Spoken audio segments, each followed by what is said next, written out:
আমরা এখন আছি বঙ্গোপসাগরে কুতুবদিয়া দ্বীপের পাশে। ভিডিওতে বড় যে জাহাজটি দেখতে পাচ্ছেন, এটি পানামা পতাকাবাহী একটি জাহাজ, যাকে বাল্ক ক্যারিয়ার শিপ বলা হয়। এই জাহাজটি ইন্ডিয়া থেকে পাথর নিয়ে বাংলাদেশে এসেছে। এখন আমরা ওই জাহাজ থেকে আমাদের জাহাজে পাথর লোড করব, তার জন্য এখানে এসেছি। দেখতে পাচ্ছেন আস্তে আস্তে ওই জাহাজের গায়ে আমাদের জাহাজটি প্লেস করছি।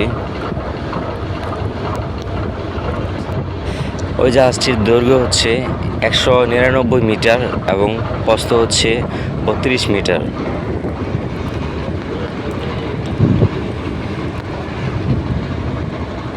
এবং পণ্য খালাস করার জন্য ওই জাহাজটিতে বড় বড় 4টি ক্রেন আছে, যার সাহায্যে পণ্য ট্রান্সফার করা হয়।